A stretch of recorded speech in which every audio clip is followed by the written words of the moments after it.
Ya, selamat pagi saudara Suma. Ya,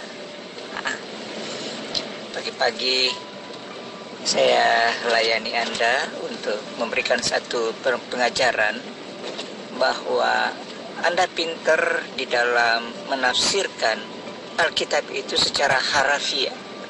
Ya, maunya cari tahu, tunjukkan ini, tunjukkan itu, tunjukkan Yesus begini, tunjukkan dia adalah terang, dia adalah Tuhan. Itu untuk apa Anda menjadi seorang dewasa rohani kalau Anda cuma cari seperti itu? Anda tidak tahu makna di dalam Injil itu, ya. Itu sebabnya saya anggap Anda anak kecil. Makanya Anda harus belajar kepada orang yang dewasa, karena melihat cara Anda menyampaikan itu sudah kelihatan Anda anak kecil. Jadi perlu ditatar, perlu diajar, ya. Bukan mengatakan saya sakit jiwa, ya. Itu sebab ketika saya memberikan satu pertanyaan, ya, lalu Anda tidak menjawab, tetapi Anda jawab lain, itu yang sakit jiwa bukan saya, Anda. Ya, sebagai misionaris harusnya Anda itu sadar dengan perkataan saya gitu loh. Seorang Suma mengatakan Anda sakit jiwa itu kenapa? Anda menyalah-nyalahkan Al-Quran, Anda menyalah-nyalahkan Rasulullah Muhammad sallallahu alaihi wasallam. Sementara membaca kitabnya saja Anda tidak bisa. Dan Anda ngotot menyalahkan. Apa nggak sakit jiwa itu? Sekiranya kitab Anda itu original teksnya disertakan bahasa Yunani misalnya, kemudian saya nggak bisa membaca buku berbahasa Yunani, lalu saya menyalah-nyalahkan iman Anda, saya menyalahkan Yesus, saya menyalahkan Paulus, apakah saya nggak sakit jiwa mengatakan sesuatu yang saya tidak tahu? Bukankah orang sakit jiwa begitu? Mengatakan A padahal dia tidak tahu apa itu yang diucapkan. Anda menyalahkan Rasulullah Muhammad SAW. Dasar Anda apa? Anda bisa baca kitabnya? Kan tidak bisa. Terus apa dasar Anda? Kebencian. Nah, lalu kemudian Anda bertanya kepada saya, apa kesaksian Rasulullah Muhammad SAW terhadap Yesus?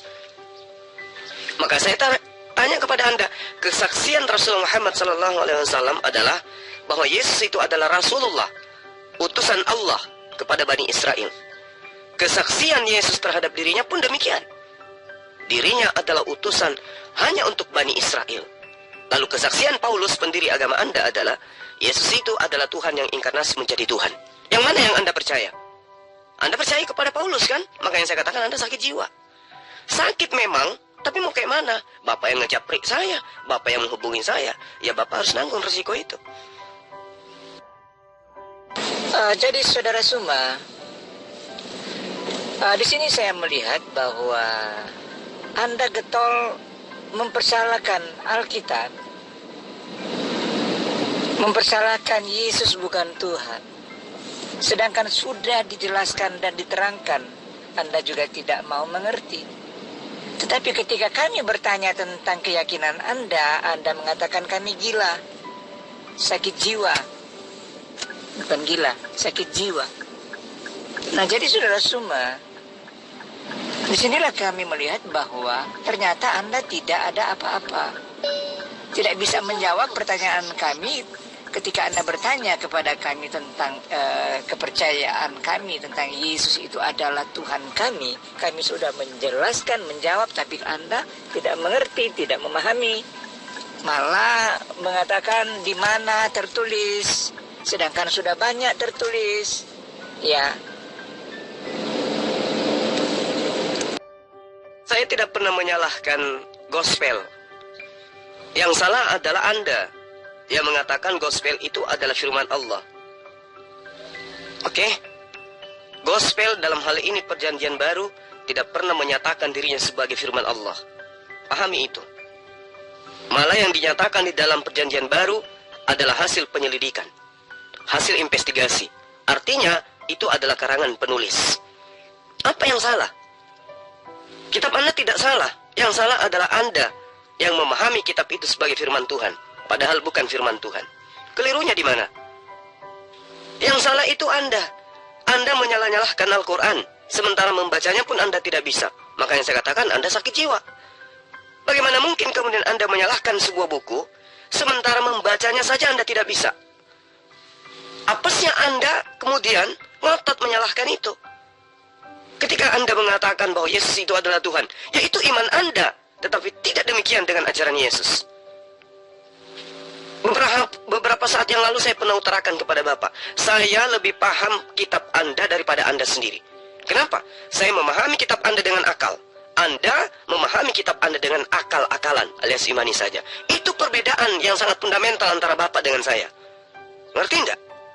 Yesus mengatakan, ini Yesus loh yang berkata, bukan saya. Yesus yang berkata, makananku adalah melakukan kehendak Dia yang mengutus aku dan menyelesaikan pekerjaannya. Nah, atas kehendak siapa Yesus berlaku di atas muka bumi ini?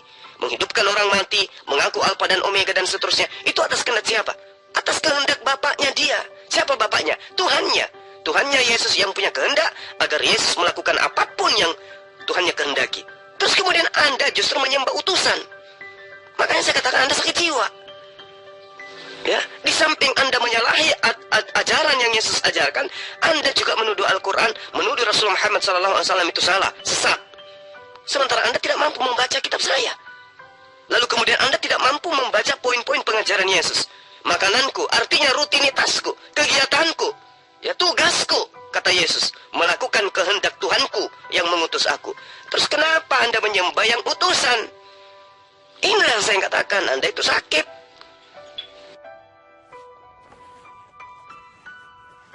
Saya mau katakan kepada Anda, ketika Anda bertanya, tunjukkan Yesus adalah Tuhan, tunjukkan Yesus adalah terang, tunjukkan Yesus adalah hidup. Ya.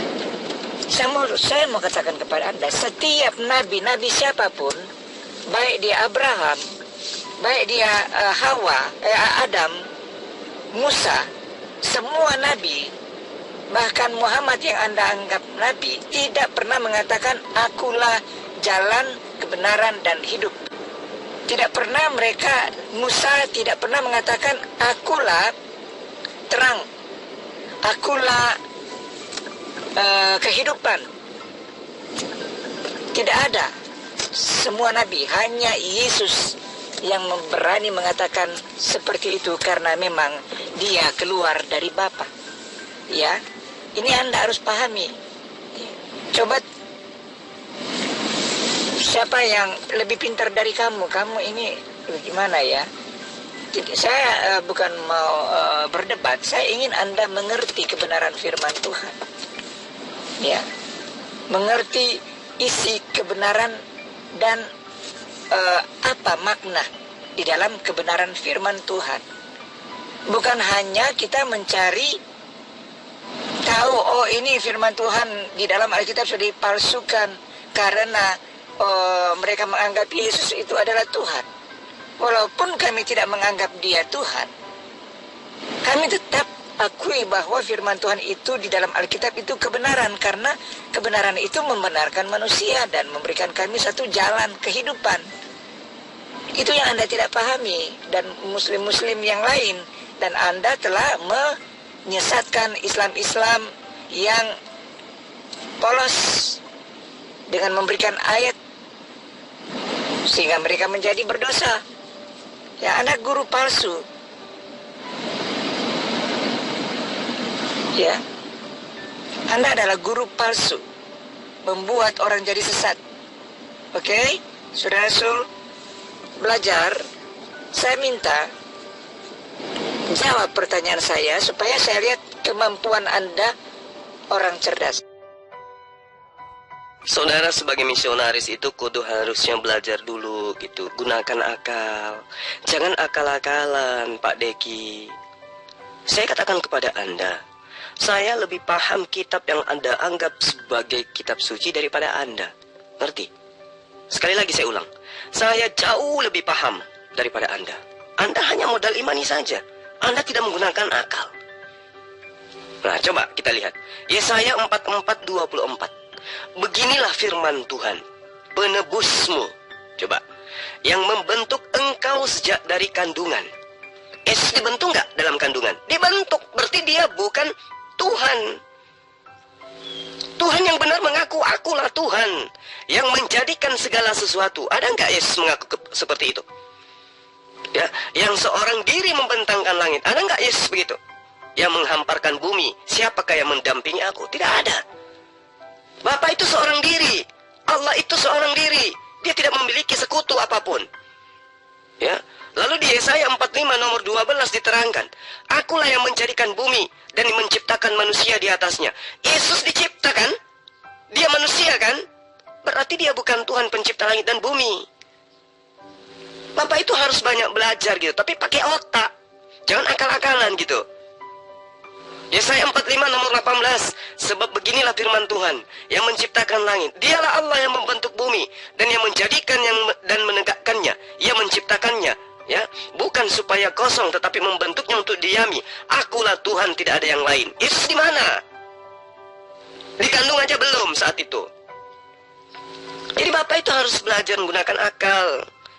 Kalau Anda mengatakan tidak ada sosok nabi, tidak ada sosok rasul, tidak ada sosok utusan yang mengaku akulah jalan keselamatan dan hidup, tunggu dulu. Yesus berbicara kepada siapa dan zamannya kapan? Jadi jangan Anda sama-samakan antara pengajaran para nabi satu sama lain, itu sama, jangan. Abraham tidak mengatakan itu. Kenapa? Karena Abraham hanya diperkenalkan bahwa Tuhan itu bukan patung, Tuhan itu bukan berhala. Dan Abraham tidak memiliki umat, dia hanya memiliki keturunan. Itu satu. Musa juga tidak sama seperti Yesus. Musa ketika dia diutus sebagai nabi, tugasnya membebaskan Bani Israel dari perbudakan Mesir. Paham itu? Dan tidak ada satupun nabi di atas muka bumi ini, termasuk Yesus, yang pernah membelah lautan, kecuali Musa. Ayo, pernah tidak Yesus belah lautan? Tidak pernah. Kalau kita balik, berarti Yesus itu tidak ada apa-apanya dibandingkan Musa. Musa bisa belah laut, Yesus tidak bisa. Kenapa? Karena bukan zamannya, tidak sesuai dengan zamannya.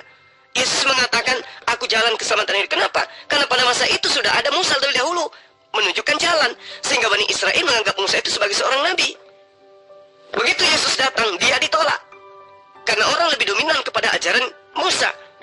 Orang-orang itu mengaku bahwa mereka adalah umat yang benar karena menjadikan Musa sebagai nabi dan bapaknya Musa sebagai bapak, sebagai Tuhan. Yesus menerangkan, kalau Musa, kalau Abraham, ya, adalah bapakmu, maka tentu engkau akan menerima aku, karena aku datang dari dia yang telah mengutus aku.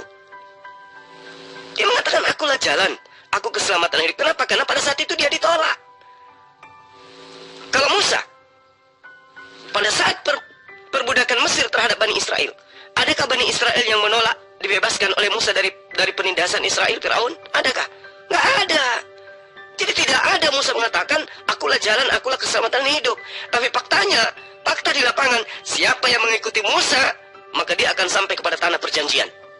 Yang tidak mengikuti Musa, tidak akan sampai kepada tanah perjanjian. Itu artinya Musa adalah juru selamat bagi Bani Israel yang mau dibebaskan dari perbudakan Mesir. Otak Anda ini yang nggak berfungsi soalnya. Jadi susah untuk berdialog itu dengan Bapak. Makanya saya kata, saya malas berdialog dengan Bapak. Kita kan sudah sering ke Zoom, dan Bapak mencret kan? Sampai sekarang Anda trauma kalau diajak ke Zoom. Kenapa? Takut malu. Sampai Bapak itu dimaki-maki sama istri Bapak kan? Kenapa? Karena dipecundangi pada saat di Zoom. Bapak nggak bisa apa-apain. Karena Bapak itu akal-akalan. Beda dengan saya. Saya menganalisa segala-galanya dengan menggunakan akal sebagai filter pembenarannya. Ya. Tolong Pak, kalau masih bisa waras, ya berobatlah.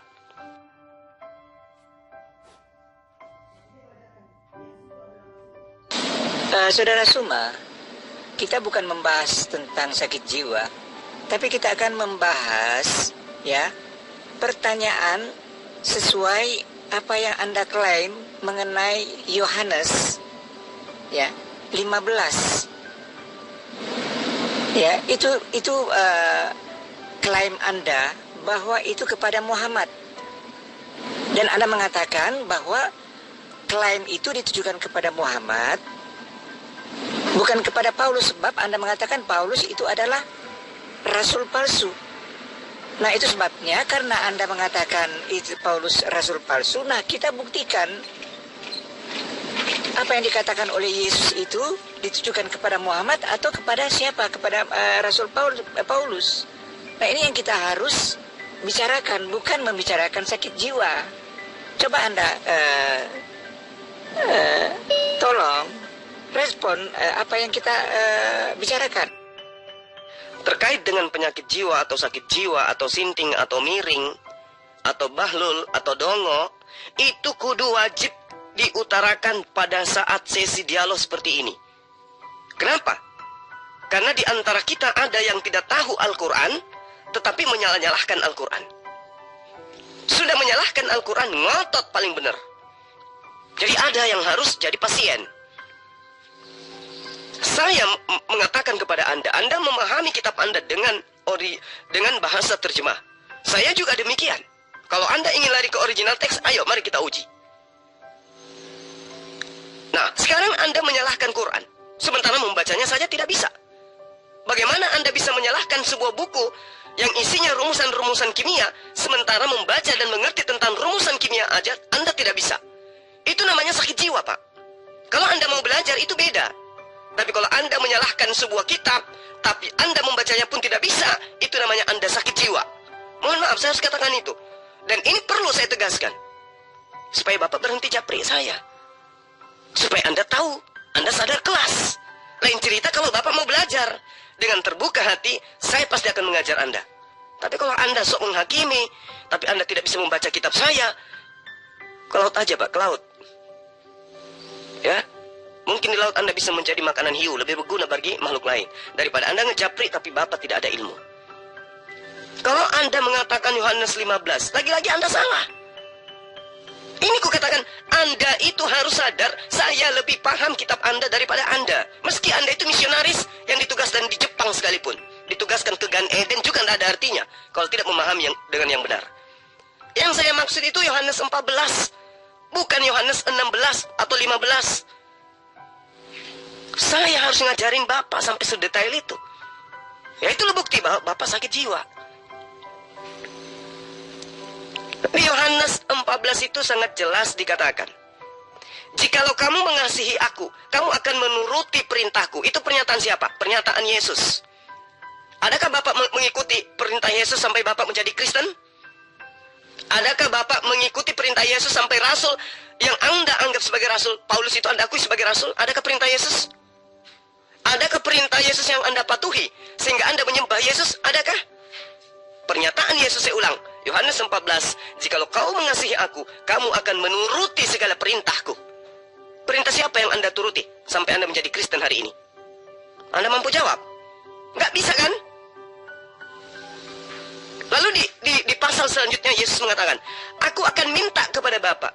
Kalau seseorang minta kepada Bapa, itu sudah pasti bukan Tuhan. Karena yang dikatakan Tuhan tidak pernah meminta. Karena dia maha memiliki. Makanya dia raja. Raja di atas raja katanya Yesus itu. Tapi kenapa minta? Artinya raja ngemis gitu. Ini data, Pak. Anda misionaris tapi Anda nggak lulus. Harusnya Anda daftar jadi murid saya. Aku akan minta kepada Bapa. Loh, sosok Tuhan minta kepada Tuhan yang lain. Ini ajaran politeisme. Kalau Anda menuhankan yang meminta, berarti Tuhan Anda banyak. Berarti Anda masuk ke ajaran politeisme. Kembali kepada pengajaran Romawi kuno. Ngerti Anda? Dan Bapa akan memberikan kepadamu seorang penolong. Seorang. Bukan seroh, tapi seorang. Ngerti kata seorang? Seorang itu makhluk, Pak. Terdiri dari jasad, terdiri dari roh. Itu seorang. Seorang penolong yang lain. Supaya ia menyertai kamu selama-lamanya. Menyertai itu berarti beserta, Pak. Ya, sementara Tuhan telah mengatakan di dalam kitab Anda sendiri bahwa manusia hanya umurnya hanya 120 saja. Berarti yang menemani ini bukan seorang, tapi yang menemani adalah ajaran dari seorang yang akan menyertai selama-lamanya. Anda ke gereja hari Minggu itu ajaran dari mana?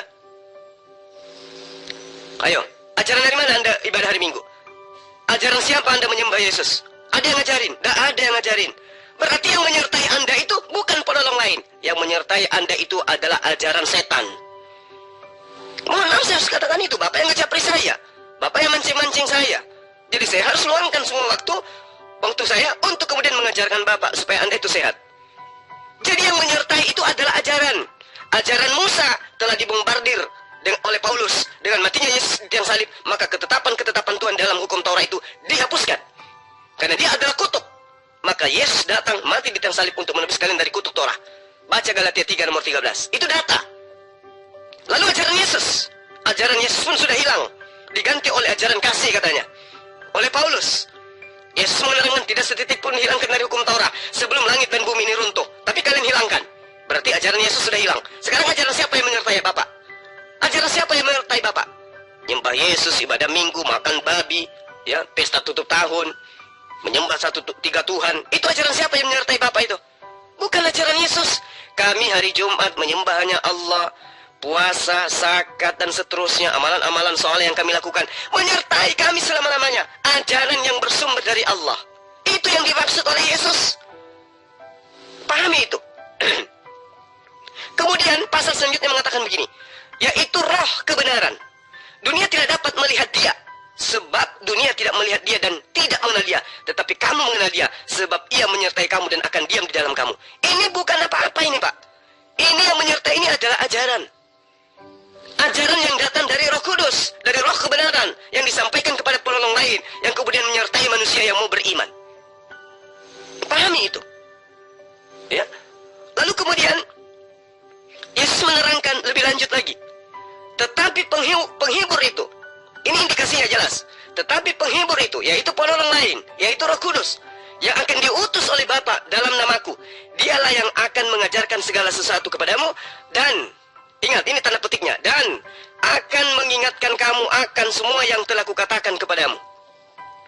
Jadi Roh Kudus ini, Pak, akan datang mengingatkan kembali apa yang pernah Yesus katakan kepada murid-muridnya. Sekarang mari kita teropong. Adakah Yesus pernah mengajarkan bahwa dirinya harus disembah seperti yang dilakukan oleh Kristen hari ini? Adakah Yesus mengatakan, aku datang untuk mati terkutuk di atas tiang salib untuk menebus dosa manusia? Adakah Yesus katakan itu? Adakah Yesus pernah mengatakan bahwa ketetapan hukum Taurat itu adalah kutuk? Adakah pernah Yesus katakan begitu? Adakah Yesus pernah mengatakan bahwa siapa yang bersunat tidak berguna bagiku? Adakah Yesus pernah mengatakan itu? Adakah Yesus pernah mengatakan bahwa babi itu halal? Adakah Yesus pernah mengatakan itu? Tidak ada, Pak. Sementara Roh Kudus itu ketika dia datang, maka dia akan mengajarkan segala sesuatu yang pernah Yesus katakan. Coba lihat Al-Quran. Apa yang Yesus kemudian ajarkan dalam Al-Quran? Roh Kudus yang ajarkan Al-Quran tentang Yesus. Inni Abdullah ataniyal kitaba wa ja'alani nabiyan. Ya. Inni Rasulullahi ilaikum ya Bani Israel. Inni Rasulullahi ilaikum musaddiqan lima baina yaday minat Taurata wa Injil. Ani Abdullah Rabbi wa Rabbakum. Semua ucapan-ucapan Yesus yang datang kepada Bani Israel kala itu diucapkan kembali oleh Roh Kudus kepada Rasul Muhammad SAW sebagai penolong lain. Tapi kalau ke Paulus, mana ada ucapan Yesus diulang oleh Paulus? Justru yang dilakukan oleh Paulus adalah melakukan perkataan-perkataan yang tidak pernah diucapkan oleh Yesus. Contoh, ya, contoh. Dikatakan oleh Paulus bahwa Yesus yang kalian salibkan itu telah dijadikan Tuhan oleh Allah. Mana ada pernah Yesus mengatakan itu? Yesus justru mengatakan, aku ini adalah hamba Allah. Seorang hamba tidak lebih baik atau seorang anak tidak lebih mulia dari Bapa yang mengutusnya. Itu ucapan Yesus. Hidup kekal itu adalah mereka mengenal engkau satu-satunya Allah yang benar dan mengenal aku sebagai utusanmu. Berarti Yesus itu adalah utusan. Dan itu diingatkan kembali dalam Al-Quran. Berarti Roh Kudus ini bekerja di Al-Quran, tidak bekerja di kitab Anda. Yesus menerangkan dalam Yohanes 5:30, aku tidak dapat berbuat apa-apa dari diriku sendiri. Aku menghakimi sesuai apa yang aku dengar dan penghakimanku itu adil. Sebab aku tidak menuruti kehendakku sendiri, melainkan kehendak Dia yang telah mengutus aku. Ini berkesesuaian dengan apa yang diterangkan dalam Al-Quran. Ya. Berarti ucapan-ucapan Yesus itu terekam kembali di dalam Al-Quran. Sementara ucapan-ucapan Yesus tidak terekam di dalam surah-surah Paulus. Paulus hanya mengajarkan orang doktrin dogma untuk menyembah kepada Yesus. Sementara Al-Quran menerangkan agar manusia menjadikan Yesus itu sebagai utusan dan menyembahnya kepada Tuhannya Yesus. Ani Abdullah Rabbi wa Rabbakum.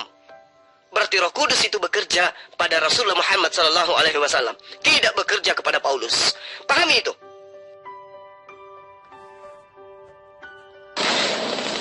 Saudara semua, kita tidak membahas soal sinting atau gila. Kita membahas apa yang Anda klaim, ya, oke? Saya tidak mau mengarah ke sana. Anda mengatakan sakit jiwa itu bukan pembahasan.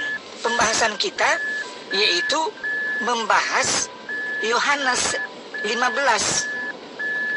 Yang Anda klaim itu adalah Muhammad, ya. Nah, kalau Anda mengatakan Anda lebih paham tentang Alkitab, mari kita bahas bersama-sama. Ya, kita bandingkan siapa yang sebenarnya yang dikatakan oleh Yesus seorang penolong yang lain itu, apakah Muhammad atau Paulus? Kita lihat. Bapak harus sadar dulu. Bapak harus sadar dulu. Ya, apakah Bapak sehat atau tidak? Kalau sudah sadar, baru berdialog.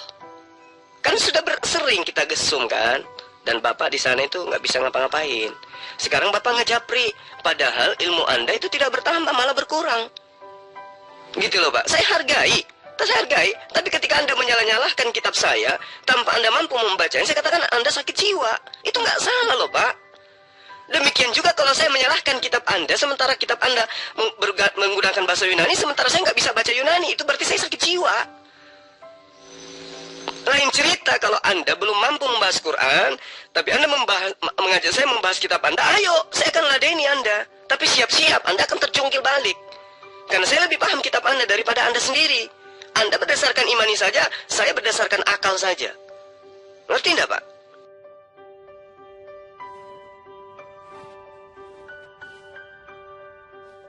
Adapun Yohanes 15 pasal 26, jikalau penghibur akan datang yang kuutus dari Bapa, ya, yaitu roh kebenaran yang keluar dari Bapa, ia akan bersaksi tentang aku. Nah, siapa yang bersaksi bahwa Yesus itu adalah utusan Allah? Siapa yang bersaksi bahwa Yesus itu adalah Rasulullah? Tidak lain dan tidak bukan hanya Rasulullah Muhammad SAW yang bersaksi tentang itu. Nah, kemudian Paulus. Apa kesaksian Paulus tentang Yesus? Dia bersaksi bahwa Yesus itu adalah Bapa yang datang dalam rupa manusia. Dia yang bersaksi bahwa Yesus itu adalah Tuhan yang datang inkarnasi menjadi manusia. Sekarang mari kita uji, kesaksian siapa yang benar? Apakah kesaksian Rasulullah Muhammad SAW atau kesaksian Paulus? Paulus mengatakan Yesus itu adalah Bapa yang inkarnasi jadi manusia. Muhammad SAW bersaksi Yesus itu adalah Rasulullah yang diutus kepada Bani Israel. Sekarang mari kita uji, kesaksian mana yang dusta, kesaksian mana yang benar. Silakan. Oke Pak Deki, mohon maaf saya harus katakan Anda adalah misionaris kacangan yang tidak ada apa-apanya bagi saya. Anda kudu banyak belajar lagi ya. Anda salah orang kalau mau menjapri, mau mendoktrin, mau mendogma, mau cuci otak. Saya bukan jemaat gereja. Saya sekali katakan saya lebih paham kitab Anda daripada Anda sendiri. Ngerti? Kesimpulan saya, yang bersaksi palsu tentang Yesus adalah Paulus. Yesus menerangkan, waspadalah, supaya jangan ada orang yang menyesatkan kamu, sebab orang akan banyak datang dengan memakai namaku, dan berkata, akulah Allah, akulah Tuhan, akulah Yesus yang adalah Tuhan itu sendiri. Dan saatnya sudah dekat, jangan kau mengikuti mereka. Perintahnya jangan mengikuti Paulus yang mengajarkan Yesus adalah Allah. Itu perintahnya Yesus. Tapi Anda ngotot mengikuti dia. Silakan dengan iman Anda mengikuti pengikut Anda, menjadi pengikut penyesat antikristus terhadap yang Yesus nubuatkan. Saya sudah tidak punya kewajiban untuk itu, ya. Anda tidak mampu menggunakan VN, padahal Anda yang ngejapri saya siang malam. Ternyata ketika Anda ketabuk dengan data-data yang ada dalam kitab Anda melempem, Anda bisu, Anda mengatakan ketik aja sebab istri saya marah kalau saya debat. Itu artinya istri Anda sadar telah melihat Bapak selalu keok dalam berdialog. Pahami itu. Oke, selamat tinggal Pak Deki. Saya tunggu Anda mau dijamah oleh Allah. Semoga Anda mendapatkan hidayah dan meninggalkan ajaran penyesat antikristus yang mengajarkan manusia itu adalah Tuhan itu sendiri. Demikian. Salam beda Tuhan.